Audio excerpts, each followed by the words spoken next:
A glint of silver catches your eye as you sort through a box of old change. And suddenly you're face to face with a quarter minted on the cusp of a new decade. Today's spotlight falls on a quarter that quietly slipped into circulation amid disco balls and shoulder pads. The 1979 Washington quarter, and the secrets it holds for anyone willing to take a closer look. From the moment that little coin rolled off the press, it carried stories of minting mishaps, hidden varieties, and the thrill of discovery that only seasoned collectors know can transform pocket change into prized treasures. The story begins at the Philadelphia and Denver mints, where dies engraved with George Washington's profile stamped out millions of pieces in 1979. Mint records show over 610 million Philadelphia pieces, and roughly 225 million Denver examples entered circulation, making them common by face value standards. Yet within those vast numbers you'll find elusive misstrikes and subtle deviations that raise eyebrows in auction catalogs. Proof coins from San Francisco, struck on polished planchets and marked with an S, numbered just under 9 million, still plentiful but celebrated among strike quality enthusiasts when they surface in gem grades. What sets the 1979 quarter apart at first glance is its crisp portrayal of our first president on the obverse, and the classic eagle with outstretched wings on the reverse. But seasoned eyes search for doubling around the date or mint mark, a sort of shadow echo that hints at a doubled die obverse. Collectors will pay attention if the doubling is localized in the digits of 1979, or the rim's denticles, since not every example shows it. A handful reveal repunched mint marks, where a misplaced punch left a ghostly D, overlapping an earlier strike. Those almost imperceptible artifacts elevate value exponentially compared to a flawless business strike. While most 1979 quarters pass through countless pockets with only nominal value, top-graded specimens command serious attention. A specimen graded MS-67, proof that it emerged nearly flawless with full mint luster, can sell for around $20 to $30 on the open market. On the auction block, a rare double die obverse in that same grade once fetched over $100. Curators of Aerocoin auctions note that a repunched D mint mark, especially on a near-brilliant MS-66 coin, can push realizations into the low hundreds, thanks to the charm of a mistake immortalized in metal. Digging deeper reveals anecdotes that seasoned collectors trade over coffee at coin shows.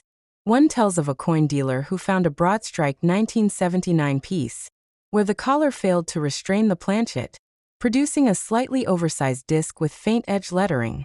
That discovery ignited a bidding war, ending above $200. Another collector once unearthed a grease-filled die coin that, after careful cleaning by a professional conservator, showcased an ethereal cameo contrast, blurring the line between business strike and proof. These stories underscore why experienced numismatists keep magnifiers and reference guides close at hand. Value hinges dramatically on condition. A heavily circulated example, with smooth high points and a dark patina, holds face value if found in everyday rolls. But crisp uncirculated coins graded MS-60 might trade for $2 to $3. As you ascend grades, MS-63 specimens often fetch $5 to $10, while well-struck MS-65 coins attract $15 to $20. In proof format, a typical proof, 1979, S can bring $8 to $12 in PR65, but move into PR67 territory, and you're talking $40 or $50. Error proofs, especially those with die clashes or double die obverse, break into three-figure territory with alarming regularity. Here's a twist. Some of the best 1979 varieties were discovered not in mint sets but in pocket change. One enthusiast swears by inspecting rolls from small-town banks, arguing that smaller institutions occasionally received coins with striking anomalies missed by bulk packing machines. Another protocol involves screening sleeves of uncirculated mint sets under intense light, searching for minute blemishes, die cracks reminiscent of spider webs, tiny spurs, or faint cut marks where a broken piece of the die fused to the coin's surface. Each irregularity can send a collector's pulse racing. These mechanical curiosities extend to planchet flaws too. Look for lamination errors, where layers of the metal separate, leaving a paper-thin flap on the edge. Though not rare, a sharp, intact lamination chip can pique the interest of a specialist and, depending on its severity, could garner a premium above a standard MS-63 sale. Equally intriguing are clipped planchets, an artifact of misfed blanks, that give the rim a smile-shaped bite. Discovering one in a roll can feel like finding a coin-shaped Easter egg, and seasoned collectors often pay a little extra for that thrill. Curious stories abound of dealers mislabeling these quarters for years. One veteran recounts purchasing a stack labeled common date, only to realize, under magnification, that he held a DRMD, doubled reverse, mint mark doubled variety. An impromptu authentication sent him racing to an auction house, where the lot outperformed expectations. Tales like that illustrate why experience and a sharp eye are as valuable as any reference book when pursuing the hidden gems of 1979. If you've got a small stash of Washington quarters from the late 1970s, 3 steps can unlock their potential. First, inspect each under at least 5 times magnification for any hint of doubling in the date or mint mark. Second, weigh suspect coins on a precision scale. Broad strikes tend to weigh slightly less due to metal dispersion. Finally, compare edge reading under a strong light. Any signs of deformation or double read marks signal a misfeed or collar hitch. By the time you've worked through a roll, you might hold not just 25 cents, but a slice of minting history. Whether it's the crisp sheen of an MS-66 or the slight ghost image of doubling on the date, that 1979 Washington quarter tells a richer story than its face value implies. With coins like these, every detail matters, and the line between everyday change and numismatic prize often comes down to the keen scrutiny of collectors who know where to look and what to look for. Keep your magnifier handy, because next up we'll turn the page to a coin struck in the upheaval of the 1960s, another Washington quarter that's hiding a trove of surprises. With the last 1979 quarter tucked safely back in your collection, it's time to shift our attention to a quarter born amid the social upheaval of the mid-1960s.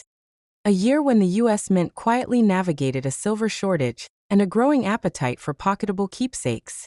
The 1966 Washington quarter emerged as a bridge between silver's storied past and modern clad coinage, carrying both history and hidden secrets beneath its familiar surface. In 1966, the nation was in transition. Half dollars contained reduced silver, dimes and quarters still gleamed with 90% silver, and collectors clamored to secure these precious coins before composition changes swept them into oblivion. The Philadelphia Mint struck roughly 204 million quarters, while Denver added about 202 million to circulation. Figures that seem massive until you consider the millions that quietly slipped away into coin rolls and shoeboxes. Unlike 1964 and earlier issues, these 1966 quarters bore no mint mark, thanks to the Mint's decision to remove mint identifiers on circulating coinage from 1965 through 1967. That tiny absence of a D or S would become a hallmark feature, puzzling some collectors and delighting others once they learned the story behind it. At first glance, the 1966 quarter looks unchanged. George Washington's dignified bust greets you on the obverse, while the heraldic eagle spreads its wings on the reverse. But seasoned numismatists know to weigh a coin for early clues. A genuine 90% silver quarter tips the scale at approximately 6.25 grams, whereas later clad issues weigh a full 5.67 grams. If a so-called 1966 quarter falls below its silver standard, you've likely uncovered a mistake, a clad blank struck in place of a silver planchet. Those clad-on silver errors are exceptionally scarce, and when authenticated, they can command prices north of $1,000 in top grades. Die varieties also play a starring role in the 1966 story. With no mint marks, expert eyes pivot to the fine details. The sharpness of the denticles around the rim, faint die cracks creeping up from the eagle's tail feathers, or a slight misalignment that produces a weak strike on Washington's cheek. A few specimens exhibit distinctive doubled dies, where the date or legend appears to echo itself in a ghostly second impression. These doubling errors tend to manifest on the rim letters of United States of America, or in the curve of Liberty, above Washington's head. Collectors treasure those subtle doubling effects, and a nicely preserved example graded MS-64 with doubling can fetch well over $100. Although most 1966 quarters circulated for decades and bear the wear of countless transactions, razor-sharp uncirculated examples remain in demand. A straight-graded MS-65 coin, Still boasting lustrous surfaces and full cartwheel flash, can trade between $30 and $50, depending on eye appeal. Push that to MS67, and you've entered rarefied air, with coins crossing the $200 mark at auction. Even battered pieces in good fine grades outperform face value, with VG8 examples selling for $2 to $3 and VF20 pieces bringing $4 to $6. That price spread underscores the dramatic value leap as preservation climbs the Sheldon scale. Beyond grading, true rarities surface in planchet and striking errors. Collectors who pore over bank-wrapped rolls have uncovered clipped planchets where the die clipped a sliver off the blank's edge, leaving a curved bite out of the coin. More elusive still are broad strikes, coins that escape the collar ring and spread slightly under the dies, rendering reeded edges faint or missing altogether. A clean broad strike quarter, fully silver and capturing intricate coin metal sheen, can excite collectors enough to drive prices past $200, especially when paired with a premium grade. Anecdotes about 1966 errors often circulate at local coin clubs. One veteran recounts finding a silver quarter with a prominent die crack stretching from the eagle's feet to the rim, something he initially dismissed as damage until consulting a guide. That crack, later certified by a grading service, pushed the coin's value from a routine $12 to over $50. Another story involves a batch of silver quarters mistakenly placed in a roll of clad 1971s, allowing a sharp-eyed collector to net a handful of precious metal gems among his change. Proof examples from 1966, struck at San Francisco and designated PR, number just under 1 million, making them significantly scarcer than business strikes. Those proofs exhibit mirror-like fields and frosted devices. When well preserved, they command strong premiums. A typical PR65 specimen might trade in the $50, $70 range, while a PR67 can surpass $200. Proof errors, such as die clashes that leave tiny fragments of the obverse design faintly impressed on the reverse, add another layer of allure and push values into the mid-three-figure bracket. Context enriches value too. In the turbulent summer of 1966, silver certificates still circulated. Television audiences watched Neil Armstrong's early test flights, and Washington quarters slipped from mint presses at a rate unmatched until clad coinage debuted. Each silver-clad quarter became a humble keepsake of a nation on the brink of seismic societal and monetary change. Collectors today prize that connection.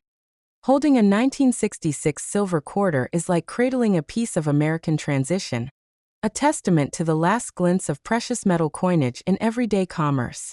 Condition census reports confirm that only a tiny fraction of the original mintage survives in top condition. According to recent population data, fewer than 1,000 specimens in MS67 plus grades exist, a stark contrast to the hundreds of thousands in the MS60, MS63 range. That scarcity factor drives collectors and investors to chase the scarce high-grade survivors, fueling robust bidding wars at major auction houses.